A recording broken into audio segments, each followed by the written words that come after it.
নমস্কার, আপনি দেখছেন এবিপি আনন্দ এবং আপনার সঙ্গে আমি সুমন। শুরু করছি আমাদের বিশেষ অনুষ্ঠান প্রতিপক্ষ। চেয়ারে কে? 34 বছরের বাম শাসকরা নাকি এই নতুন পরিবর্তনের সরকার? অনেকে বলছেন যারাই থাকুন, আদালতকে চ্যালেঞ্জ করার যে প্রবণতা শাসক দলে সেটা ক্রমশ বাড়ছে।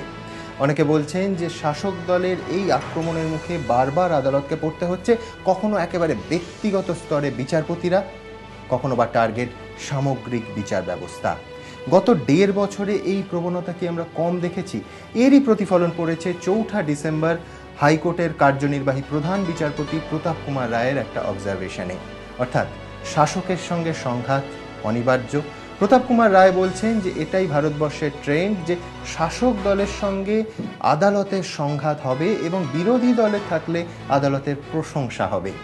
সত্যি কি তাই? আর যদি তাই হয় তাহলে এই সংঘাত শাসকের সঙ্গে আদালতে, শাসকের সঙ্গে বিচার ব্যবস্থা, হয়তো মহাকরণের সঙ্গে হাইকোর্টে গণতন্ত্রের পক্ষে কতটা শুভ? ঠিক কতটা শুভ আমাদের এই রাজ্যের নানা ক্ষেত্রে দল এবং সরকারকে গুলিয়ে দেয়া। যেমন ধরুন পুরুলিয়া কিংবা বাঁকুড়ায় সরকারি খরচে সরকারি অনুষ্ঠান, বিরোধী দলের বিধায়করা নেমন্তন্ন পেলেন, ফোনে তাদের ডাকা হলো, তারপর আবার ফোন করে বারণ করে দেয়া হলো। কতটা শুভ? দল এবং সরকারকে গুলিয়ে দেওয়ার এই প্রবণতা আবার আমরা দেখলাম দুবরাজপুরে। কি দেখলাম সেখানে?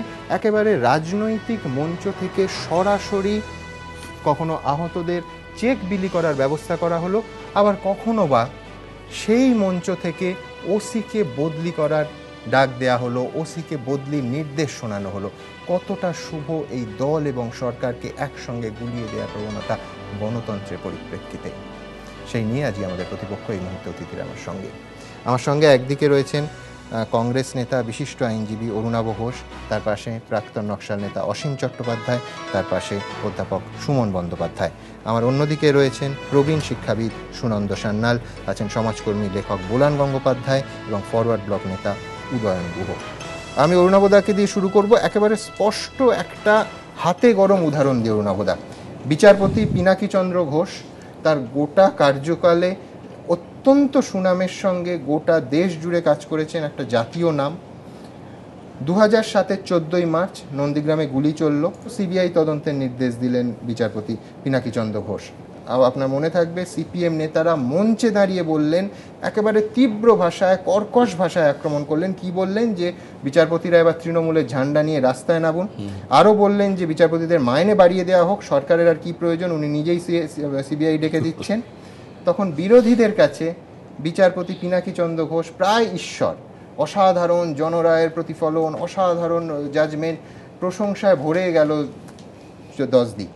আর সেই বিচারপতি পিনাকী চন্দ্র ঘোষ, তার ডিভিশন বেঞ্চ যখন 22শে জুন 2012-তে সিঙ্গুরের যে আইন সেটা অসাংবিধানিক এবং মামলার নিষ্পত্তি হওয়া পর্যন্ত জমি হস্তান্তর নয় বললেন, রাতারাতি সেই যারা প্রশংসায় 10 দিক ভরিয়ে দিয়েছিল তাদের চোখে খলনায়ক হয়ে গেলেন। বেচারাম কেনারা আমরা বলতে শুরু করলেন যে সিপিএম আর টাটার অনুগত বিচারক।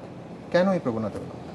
আমার মনে আছে যেদিন নন্দীগ্রামে গুলি চলছে, হঠাৎ কোর্টে খবর এলো, তো আমি তখন কোর্ট ফাঁকা, তো নিশীথ অধিকারী তখন সবে এসেছেন, মানে আগে মন্ত্রী ছিলেন, তখন ওকালতিতে যোগ দিয়েছেন, আইনমন্ত্রী ছিলেন তখন, উনি যোগ দিয়েছেন 2006 ওনাকে নমিনেশন পাননি, যাই হোক উনি এসে বলছেন এরকম কিছু হয়নি। তো আমি হঠাৎ এমনি কোর্টে যা ভয়, হঠাৎ দাঁড়িয়ে দেখলাম আচ্ছা উল্টো দিকে সিপিএম আছে, দেখি কি হয়। তাই বললাম যে হুজুর ঠিক আছে, ও লিখছে বলছে তো কিছু হয়নি, তুমি এটা নোট করো। তখন চিফ জাস্টিস বোধহয় ছিলেন আমাদের, নির্ঝর বোধহয়, হ্যাঁ নির্ঝর আর পিনাকী ঘোষ দুজন। তাহলে নোট করা হোক যে সরকারের পক্ষে বলা হচ্ছে কিছু হয়নি, আর যদি কিছু হয় তাহলে কাল কি বলবো। তখন উনি একটু পিছিয়ে গেলেন। আমি বললাম যে বিচারপতি, বললাম দেখুন মাই লর্ড, আজকে টেলিভিশনে বলছে বোধহয় 5-6 জন অব্দি তখন মারা গেছেন। তখন সেই থেকে শুরু। তারপর গোপালকৃষ্ণ গান্ধী বললেন যে এরকম করা ঠিক না, যে after all they are not enemies of the country, যারা মারা গেছেন।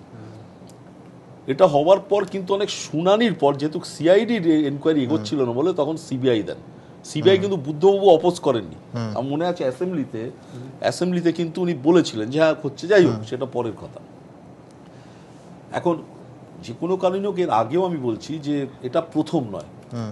এর আগে বিমান বোস একাধিকবার বলেছেন, বিমান বোস মহাশয় অমিতাভ লালা বাংলা থেকে পালা, অমিতাভ স্লোগান উঠেছে। তো এখন এই প্রবলেমগুলো তারপর কন্টেম্পটও হয়েছে, সুপ্রিম কোর্ট টেকনিক্যাল গ্রাউন্ডে ছেড়েছে, মেরিটে ছাড়েনি। মানে শোনার দুটো জিনিস আছে, টেকনিক্যাল মানে এই পদ্ধতিগুলো পূরণ হয়নি বলে একটা বাতিল হলো মামলা, কিন্তু যেটা নয় যে আপনি দোষ করেননি, চুরি চামারি করেননি বা দোষ করেননি এটা।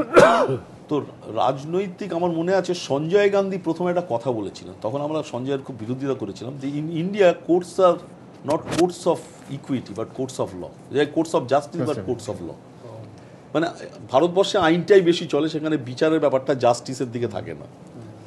তো আমরা প্রতিবাদ করেছিলাম, কিন্তু এটা যে কোনো ব্যাপারে শাসকদের যারাই শাসক হয়, সে আমি কংগ্রেস দল করি, আমিও কাল হয়তো ক্ষমতায় গেলে হয়তো এই দোষে দুষ্ট হব।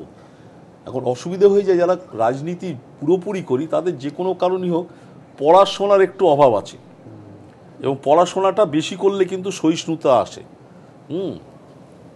সেই জায়গাটায় তখন এই উত্তর না দিতে পারলে দেখবেন ও ব্লক প্রেসিডেন্ট হয়েছে, তো পয়সা নিয়ে করেছে, এটা হলো পয়সা খাবার একটা কমন জিনিস, ও তো পয়সা নিয়ে করেছে, ও তো করবেই, এটা এই ধরনের ব্যাপার থাকে।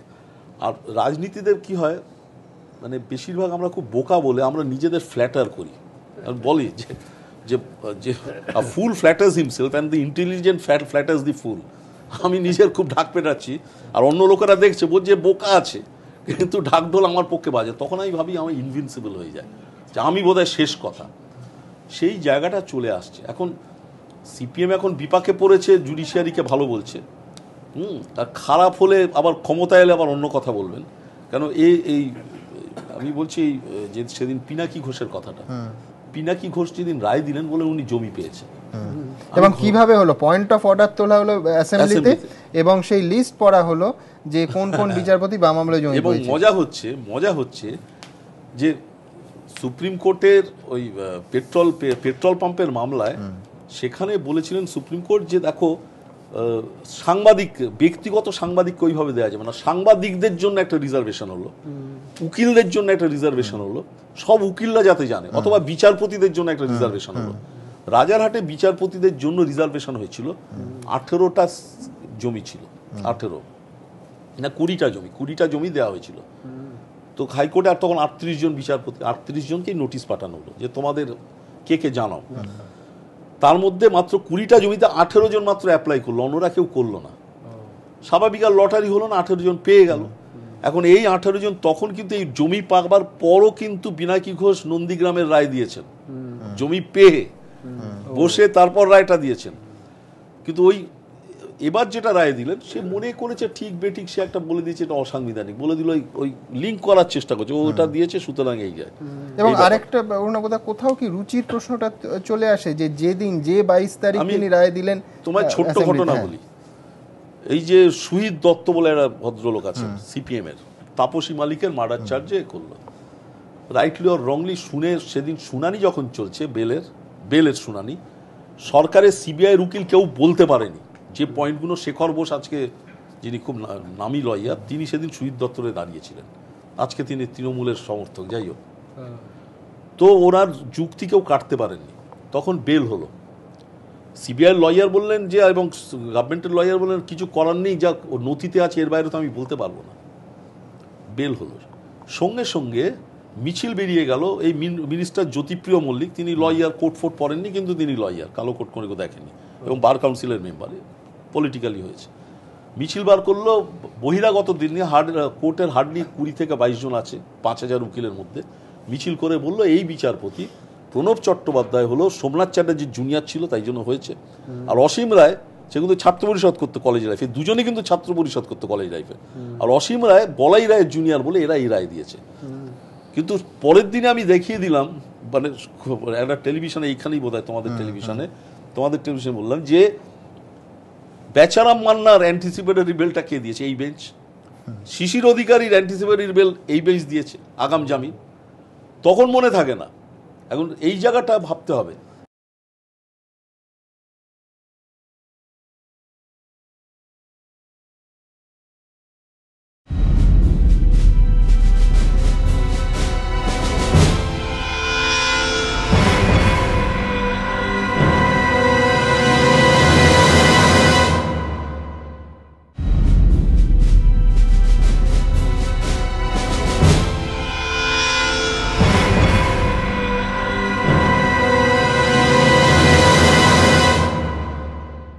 আচ্ছা, এবার বুদ্ধদেব ভট্টাচার্য সম্বন্ধে কল্যাণ বন্দ্যোপাধ্যায় কিছু মন্তব্য করেছিল ইলেকশনের সময়। বুদ্ধবাবুর কিছু ফলোয়ার গিয়ে একটা মানহানির মামলা করলো ব্যাংশাল কোর্টে। এবার সেটা হাইকোর্টে এলো। হাইকোর্টে পয়েন্ট হলো যে বুদ্ধবাবুর মানহানি হয়েছে, রামশ্যাম যদু মধু এসে বলবে যে বুদ্ধবাবুর মানহানি হয়েছে, বুদ্ধবাবু যদি নিজে মনে না করেন যে আমার মানহানি হয়নি, এই পয়েন্টটা তোলা হলো। তখন এই অসীম রায় সেখানে জজ, বিচারপতি, এবং তিনি কিন্তু ওখানকার নিচের আদালতের সমস্ত মামলা স্থগিত করে দিলেন যে হয় না। তো এই ব্যাপার যখনই আমার পক্ষে রায় যায় তখন জাজ ইজ ভেরি গুড, আর বিরুদ্ধে গেলেই গালাগাল। এখন এটা আমাদের শুধু আমাদের সময় নয়, কিন্তু আগে যেমন প্রফুল্ল সেন মহাশয় ছিলেন, আপনার মনে আছে ছানা কন্ট্রোল অ্যাক্টে প্রফুল্ল সেন একটা বক্তৃতা দিয়েছিলেন, তখন বিনায়ক ব্যানার্জি ছিলেন বিচারপতি, উনি ডেকে আনলেন কন্টেম্প করে, কোনো গালাগাল দেননি, বলে এটা ভালো ছানা খাওয়া ভালো দুধের থেকেই বলেছেন। কিন্তু তখন এইগুলো ছিল না, পিপল নিউ। যে আমি আরেকটা বলি, যেমন অজিত সেনগুপ্তর ব্যাপারে সুব্রত মুখার্জি বলেছিল মোহনবাগান ক্লাবের গন্ডগোল হচ্ছে, অজিত সেনগুপ্ত কী বলেছেন জানি না, বললো ওনাকে আগে পয়সা দিয়ে রায় কিনতে হতো, এখন 2 বোতল মদ দিলেই চলে। তো সেই জায়গাটা কন্টেম্পট হলো, 5 জাজেস বেঞ্চ হলো, আলটিমেটলি তার সুব্রত মুখার্জিকে খুঁজে পাওয়া গেল না, মানে নোটিশ যে সার্ভ করবে খুঁজে পাওয়া গেল না। তখন এর থেকে বলা হলো, আমি আজকালের একটা পত্রিকা আছে তার হয়ে দাঁড়িয়েছিলাম, যেখানে বেরিয়েছিল সেই নোটিশটা গেল অ্যাসেম্বলিতে, যেহেতু তখন সুব্রত মুখার্জি মেম্বার। হালিম সাহেব বললেন যে আমি তো হাইকোর্টের বেয়ারা নই যে আমি দেবো, সুতরাং সেটা আজ অব্দি হয়নি। এ ধরনের জিনিস আমরা দেখে অভ্যস্ত। পক্ষে রায় হলে এরম রায় হয় না, বিপক্ষে হলেই গালাগাল শুরু হয়ে যায়। একেবারে।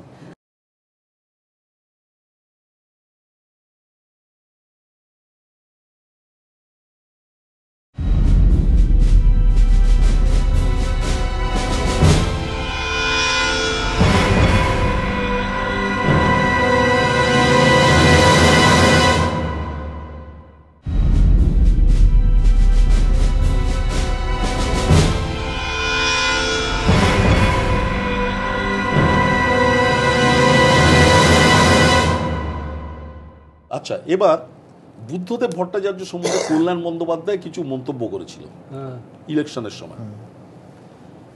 বুদ্ধবাবুর কিছু ফলোয়ার গিয়ে একটা মানহানির মামলা করলো ব্যাংশাল কোর্টে। এবার সেটা হাইকোর্টে এলো। হাইকোর্টে পয়েন্ট হলো যে বুদ্ধবাবুর মানহানি হয়েছে, রামশ্যাম যদু মধু এসে বলবে যে বুদ্ধবাবুর মানহানি হয়েছে, বুদ্ধবাবু যদি নিজে মনে না করেন যে আমার মানহানি হয়নি, এই পয়েন্টটা তোলা হলো। তখন এই অসীম রায় সেখানে জজ, বিচারপতি, এবং তিনি কিন্তু ওখানকার নিচের আদালতের সমস্ত মামলা স্থগিত করে দিলেন যে হয় না। তো এই ব্যাপার যখনই আমার পক্ষে রায় যায় তখন জাজ ইজ ভেরি গুড, আর বিরুদ্ধে গেলেই গালাগাল। এখন এটা আমাদের শুধু আমাদের সময় নয়, কিন্তু আগে যেমন প্রফুল্ল সেন মহাশয় ছিলেন, আপনার মনে আছে ছানা কন্ট্রোল অ্যাক্টে প্রফুল্ল সেন একটা বক্তৃতা দিয়েছিলেন, তখন বিনায়ক ব্যানার্জি ছিলেন বিচারপতি, উনি ডেকে আনলেন কন্টেম্প করে, কোনো গালাগাল দেননি, বলে এটা ভালো ছানা খাওয়া ভালো দুধের থেকেই বলেছেন। কিন্তু তখন এইগুলো ছিল না, পিপল নিউ। যে আমি আরেকটা বলি, যেমন অজিত সেনগুপ্তর ব্যাপারে সুব্রত মুখার্জি বলেছিল মোহনবাগান ক্লাবের গন্ডগোল হচ্ছে, অজিত সেনগুপ্ত কী বলেছেন জানি না, বললো ওনাকে আগে পয়সা দিয়ে রায় কিনতে হতো, এখন 2 বোতল মদ দিলেই চলে। তো সেই জায়গাটা কন্টেম্পট হলো, 5 জাজেস বেঞ্চ হলো, আলটিমেটলি তার সুব্রত মুখার্জিকে খুঁজে পাওয়া গেল না, মানে নোটিশ যে সার্ভ করবে খুঁজে পাওয়া গেল না। তখন এর থেকে বলা হলো, আমি আজকালের একটা পত্রিকা আছে তার হয়ে দাঁড়িয়েছিলাম, যেখানে বেরিয়েছিল সেই নোটিশটা গেল অ্যাসেম্বলিতে, যেহেতু তখন সুব্রত মুখার্জি মেম্বার। হালিম সাহেব বললেন যে আমি তো হাইকোর্টের বেয়ারা নই যে আমি দেবো, সুতরাং সেটা আজ অব্দি হয়নি। এ ধরনের জিনিস আমরা দেখে অভ্যস্ত। পক্ষে রায় হলে এরম রায় হয় না, বিপক্ষে হলেই গালাগাল শুরু হয়ে যায়। একেবারে।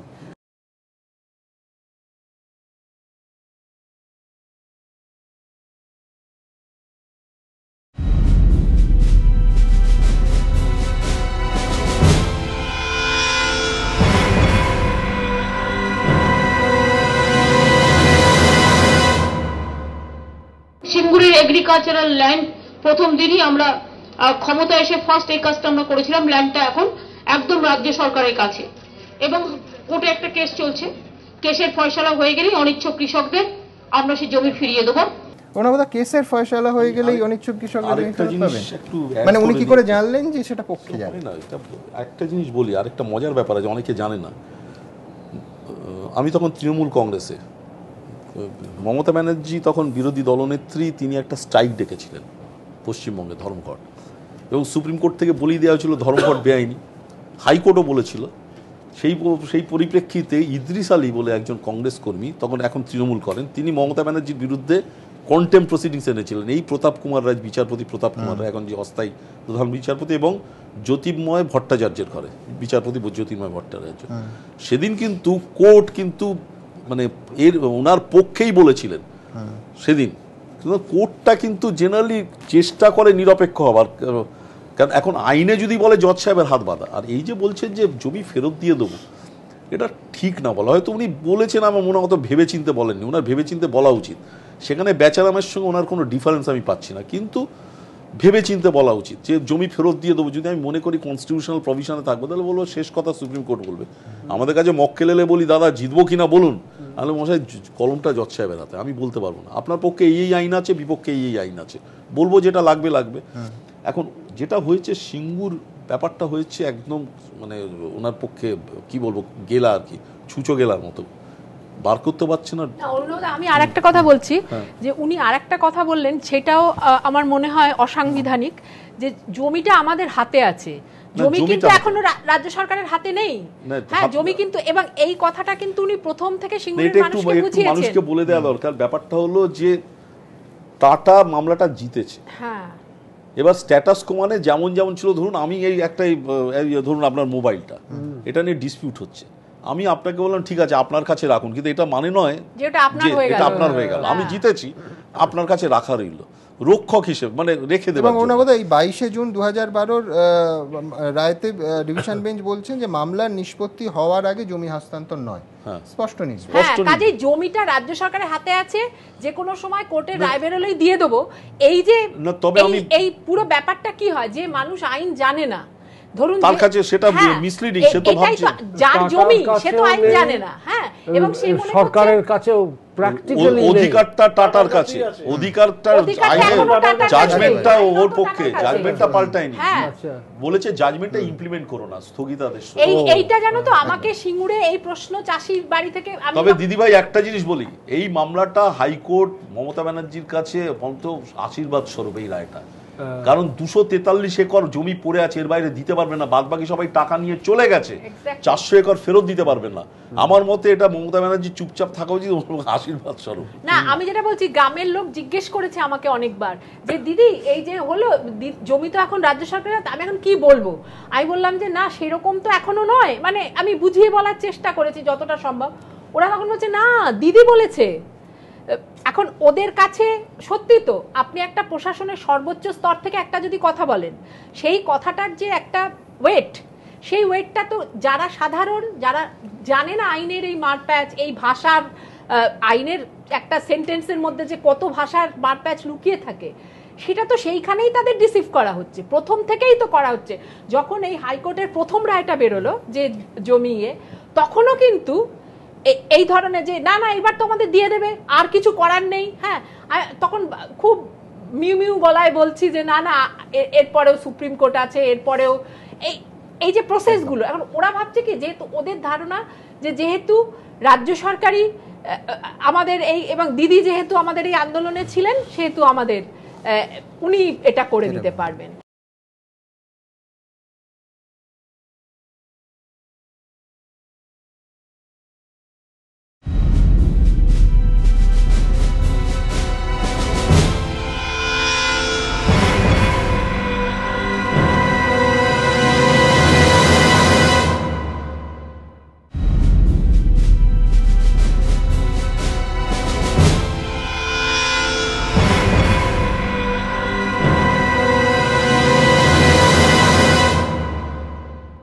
এখন কি হয় জানো, যারা ক্ষমতা থেকে অনেক দূরে থাকে, তারা ক্ষমতার এই অলিগলির ব্যাপারটা জানে না।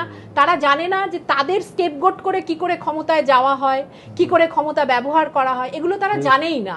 হ্যাঁ, আমার এগুলো অভিজ্ঞতা। এখন এর ফলে হয় কি, মানে তখন অন্যরা যে কথা বলেছে, ধরো আজকে এই যে আন্দোলনের এই অবস্থা হবে, বা আপনারা এই জমিটা দখল করতে গেলে, জমি যেদিন দখল হয়, সুমন আমি সেদিন ওখানে রয়েছি, আমি একটু আগে অনুভবকে বলছিলাম, সেদিন তৃণমূলের পক্ষ থেকে সমস্ত লোককে তুলে নেওয়া হয়েছিল।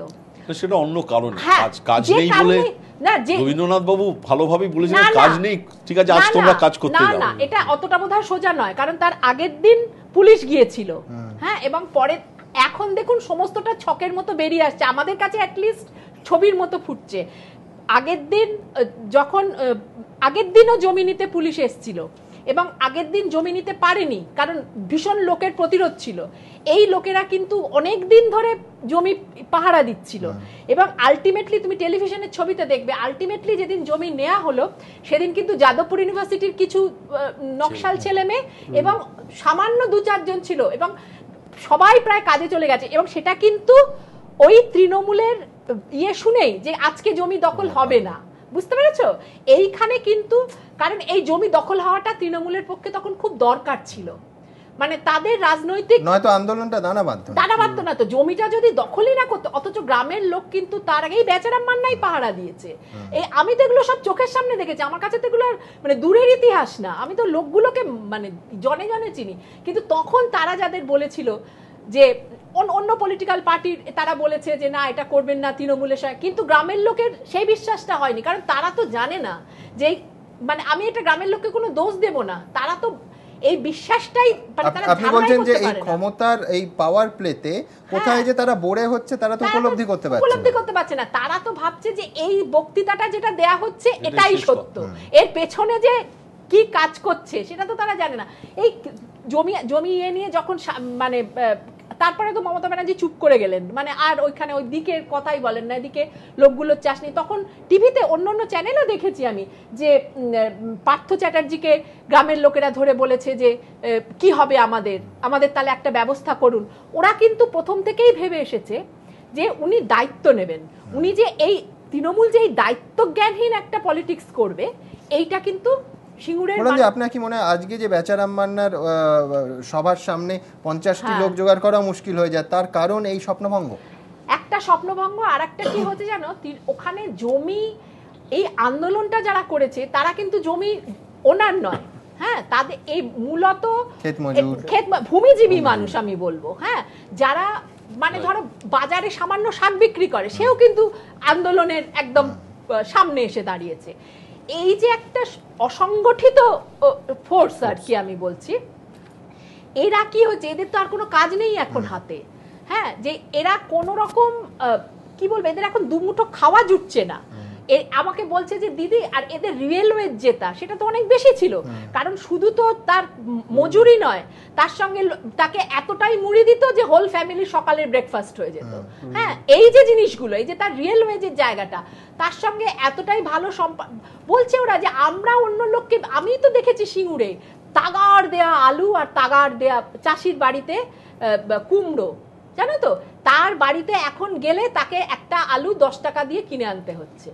দিস থিং, এই 10 টাকা সে পাবে কোথায়? সে তো ইন কাইন্ড অনেক কিছু পেত, ফলে তার রিয়েল যে রোজগারটা সেটা তো অনেক বেড়ে যেত এবং খাওয়ার কষ্ট কখনো সিঙ্গুরে ছিল না, সেইটা এইবার হয়েছে, এই খাওয়ার কষ্ট, এই যে যেটা মানে আসল যে আমরা মানে ওরা কোনো আমরা প্রথম যখন সিঙ্গুরে গেছি না, সেই জন্যই এই চালের রিসিট নেওয়ার জন্য এই বিক্ষোভ, এই কি লজ্জা, এই ভুখা মিছিল।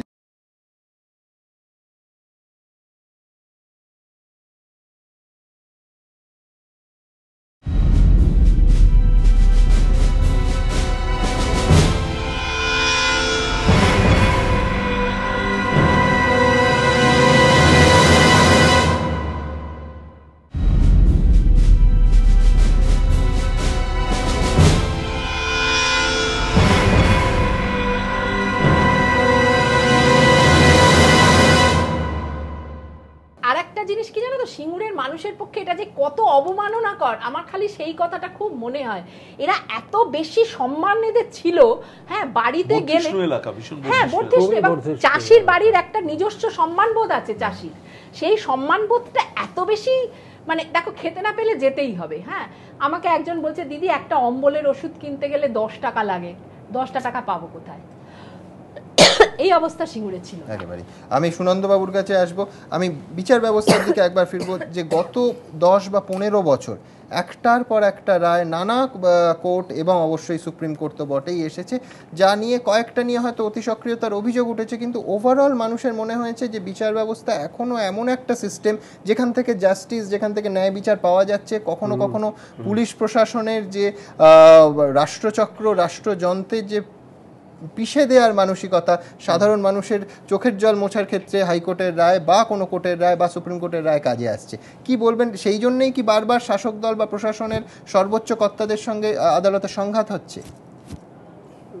অরুণাভবাবু বললেনই যে বিস্তারিত বলেছেন এবং সমস্ত ব্যাখ্যা দিয়েছেন, এবং আমি ভাবছি যে আদালতের রায় বিপক্ষে গেলে এই বিরোধীরা, এককালীন বিরোধীরা, তারা কি করে হয়ে যান, একেবারে ব্যতিক্রম হয়ে যান, মানে আর শাসক দল যা দেখালেন, শাসক দল ওই রকম হয়ে যায়। রিজওয়ানুরের মামলাটা ভাবুন, হাইকোর্ট না থাকলে এত প্রমিনেন্স আসতো তৃণমূল? কিছুতেই আসতো না। তৃণমূল, রিজওয়ানুর তো একটা মামলা, যে মামলাকে ধারণ করে তৃণমূল উঠেছে, আমরাও সবাই করেছি, আমরা মিটিংয়ে মিছিলে গেছি, সেইখান থেকে দীর্ঘ মিছিলে গেছি, সুজাতবাবু ছিলেন। তা সেই জায়গাতে এইখানে দাঁড়িয়ে এটা কেন হবে, এটাই আমার ভাবনা যে সুমনবাবু, এটা তো হওয়া উচিত নয়। কিছুতেই ব্যতিক্রমী দু একটি ঘটনাকে ছেড়ে দিলে গণতন্ত্রের স্তম্ভ এ বিষয়ে আইনি ব্যবস্থা, আমরা আইনের শাসন ফিরে আসুক, এই রাজ্যে ফিরে আসুক, সেইটাই চাই। কিন্তু মমতা বন্দ্যোপাধ্যায় মহাশয়া হতে দিচ্ছেন না। আজকের যে শাসক দল হয়ে উঠেছেন, তার যে চিফ মিনিস্টার, তিনি কাউকেই পরোয়া করেন না। এই জিনিস তো হওয়া উচিত নয়। এটা তো হলে পরে আমাদের সব শেষ হয়ে যাবে। আইনি প্রক্রিয়া, এর প্রতি মানুষের শ্রদ্ধা আছে। এই আইনি প্রক্রিয়াটা, দ্য প্রসেস অফ ল, এটাকে যদি সাকসেসফুল না হয়, তাহলে আমাদের তো সমস্তটাই চলে গেল, সব কিছুই চলে গেল, গণতন্ত্রের একটা পিলারও অবশিষ্ট রইল না। একটা জায়গায় যেটা সুমন, যেটা হচ্ছে, আমি হয়তো একটা, যেমন অসীম দ্বারা একটা মনে করে এই আইনটা হওয়া উচিত। যদি 50 সাল থেকে তুমি পরপর সুপ্রিম কোর্টে দেখো, ল্যান্ড নিয়ে, জমি নিয়ে একটার পর একটা আইন হয়েছে, সুপ্রিম কোর্ট বাতিল করেছে, সেই বাতিলটা ঠিক করে আবার পার্লামেন্টে পেশ হয়েছে, করতে করতে করতে করতে আসছে কেশবানন্দ ভারতী কনস্টিটিউশনাল রাইট করতে করতে। এইটা করতে একটা অসম্ভব বুদ্ধির দরকার। কি বিচারপতিদের এটা স্পেশালাইজ জব। কিন্তু পার্লামেন্ট যখন জওহরলাল নেহরুর আমলে জমিদারি অ্যাবলিশন আইন প্রত্যেকটা ধারায় আটকেছে, রাজন্য বিলোপ ভাতা, এটা প্রত্যেকটা জায়গায় আটকেছে, কিন্তু সেটাকে উতরোতে গেলে যে বুদ্ধি এবং বিদ্যা বুদ্ধি দরকার, সেইটা আমার মনে হয় বর্তমান পলিটিশিয়ানদের মধ্যে একটু অ্যাবসেন্ট। যে প্রবণতার কথা সুনন্দবাবু বলছেন, কয়েকদিন আগে প্রাক্তন বিচারপতি কাটজু, যিনি প্রেস কাউন্সিলের চেয়ারম্যানও বটে, তার বক্তব্যে কিন্তু সেই প্রবণতা এবং সেই বিপদের কথা বারবার উচ্চারিত হয়েছে। ঠিক কি বলেছেন? বলতে গেলে আমি বলবো যে সমস্ত কথাটি ঠিক বলেছেন। ইনটলারেন্ট এবং আনপ্রেডিক্টেবল, এই জিনিস কি মুখ্যমন্ত্রীর হওয়া সাজে? দুটো শব্দ, হুইমজিক্যাল, ডিক্টেটরিয়াল। Whimsical, dictatorial. এই আমি বিদ্যাসাগরের মূর্তির পাদদেশে কলকাতা বিশ্ববিদ্যালয়ের সামনে আমি মানে ফ্যাসিজমের কথা বলেছিলেন, স্মরণ করিয়ে দিয়েছিলেন মহাশ্বেতাদি। সেই ফ্যাসিজমটাকে আমি বলেছিলাম যে এখন ফ্যাসিজম 3 মাস মাত্র অতিবাহিত হয়েছে। এই সরকার 3 মাসের পরেই আমি ভাবছিলাম যে এই ফ্যাসিজম, এটা ফ্যাসিজম ইন দ্য মেকিং। এই ফ্যাসিজম কি এখন তো পরিপূর্ণ ফ্যাসিজম হয়ে গেছে। এটা কি করে হয়? আরেকটা অদ্ভুত লক্ষ্য করে দেখো, বলেন যারা সরকারের বিরুদ্ধে, প্রেস এবং আদালত, এই দুটো হচ্ছে গণতন্ত্রের একটা মানে কি বলবো সেফটি ভালভ, Counterbalance. একটা কাউন্টার ব্যালেন্স, হ্যাঁ একটা এই দুটো চেক করে সেই Watchdog of democracy. হ্যাঁ সেই দুটো কিন্তু মানে অ্যাটাক করছে মানে যে কোনো জায়গায়, অথচ গণতন্ত্র দাঁড়িয়েই আছে বিরোধিতার উপর, বিরোধীর কণ্ঠস্বরের মর্যাদা, সুনন্দবাবু, বিরোধিতাকে কি মর্যাদা দেয়া হয় সেটার উপর এইটা নির্ভর করে। আমি তো আপনাদের অনুষ্ঠানেই বলেছি যে আই হেট দ্য সিপিএম, কিন্তু সিপিএম তো সাংবিধানিক দল, একে হেট করাটাই, আমাকে ভোট দিতে হয়, কাজেই আমি হেট করতেই পারি, আমাকে একটা দল বাছাই করে আরেক দলকে ভোট দিতেই পারি, কিন্তু মমতা বন্দ্যোপাধ্যায়ের কি এই ক্ষমতা আছে? এটা সাংবিধানিক দলকে তিনি জ্যোতিপ্রিয় মল্লিক মশাই কি বললেন, এই জিনিস কি চলবে? একেবারে বিধানসভাতে কি বললেন, এই জিনিস কি চলবে? এই জিনিস চললে পরে তো আমরা শেষ হয়ে যাব, স্বৈর শাসনে শেষ হয়ে যাব। স্বৈরশাসনের সম্ভাবনার কথা বলছেন সুনন্দ সান্যাল, কিছুক্ষণ আগে বললেন ম্যাক্সেসে পুরস্কার বিজয়ী লেখক মহেশ্বেতা দেবীর কথা। আমাদের সৌভাগ্য এই অনুষ্ঠানে মহেশ্বেতা দেবী আমাদের সঙ্গে যোগ দিয়েছেন। দিদি, আপনার কাছে প্রথমেই জানতে চাইব, কিছুক্ষণ আগে সুনন্দ সান্যাল প্রবীণ শিক্ষাবিদ আপনার কথা বলছিলেন যে 3 মাস 3.5 মাস তখন এই সরকারকে আপনি ফ্যাসিস্ট বলেছিলেন, তখন অনেকেই বলেছিলেন যে আপনি সময়ের আগে কথা বলছেন, এখনও এই সরকারকে অনেক সময় দেওয়া উচিত ইত্যাদি ইত্যাদি। আপনার সমালোচনা অনেক আগে অনেক পূর্ব ঘোষিত হয়েছে, তারপরে করা যেত। আজকে এই সরকারের 1.5 বছর প্রায় অতিক্রান্ত, এখন দাঁড়িয়ে এই সরকারের কাজকর্ম প্রবণতাকে আপনি কি চোখে দেখছেন? এখন আমি মনে করি যে তাদের অনেক মানে তার অনেক শেখার আছে,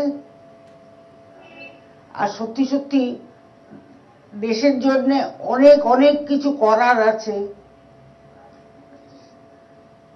আমার বেশি আগ্রহটা অবশ্যই সমাজের সেই বৃত্তে আবদ্ধ যেখানে মানুষের সত্যি সত্যি খাওয়া পড়ার কষ্ট অত্যন্ত আছে, মানে বিলো পভার্টি লেভেল মানুষও অনেক আছে, অনেক মানুষ আছে, তাদের কাছে কিছু পৌঁছুক, সেটাই চাইছি। আপনি বারবার এর আগে বাম আমলে সেই মানুষদের কাছে, সেই প্রান্তিক মানুষগুলোর কাছে কিছুই পৌঁছয়নি এই অভিযোগ করেছেন। এই 1.5 বছর সময়কালে এই নতুন সরকার কি ছবিটার কোনো পরিবর্তন করতে পেরেছেন? আপনার কি মনে হয়? আগেকার মতো আমি এখন গ্রামে অনেক ঘুরতে পারি না, তবুও যতটা যোগাযোগ আছে, আর পুরুলিয়াতে আমার তো সংগঠনই আছে, একটা আছে, মানে সেটা সক্রিয় আছে, সব জায়গায় যা খবর পাই সাধারণ লোকের অবস্থার খুব উন্নতি হয়নি। একটা জিনিস জানতে চাইবো যে এই সরকারের বিরুদ্ধে একটা প্রধান অভিযোগ হচ্ছে অসহিষ্ণুতা, সেটা কখনো বিচার ব্যবস্থার বিরুদ্ধে, কখনো সংবাদ মাধ্যমের বিরুদ্ধে। এই অসহিষ্ণুতার প্রবণতা, আমার মনে আছে যে সাংবাদিক সম্মেলনে এই সরকারকে আপনি ফ্যাসিস্ট বলেছিলেন, সেটা হচ্ছে সভা করতে দেওয়ার অনুমতি নিয়ে উদ্ভূত একটা বিতর্ক, প্রেস ক্লাবে আপনি কথা বলছিলেন। তো এই যে অসহিষ্ণুতার প্রবণতা, এটা কি বেড়েছে না কমেছে না কি অবস্থায় আছে, আপনার কি মনে হয়? আমার মনে হয় এখনো এই সরকারের অনেক শেখার আছে, অনেক সহিষ্ণু হবার আছে, কারণ আমাদের দেশে প্রকৃত অভাব অভিযোগ মানুষের অনেক আছে।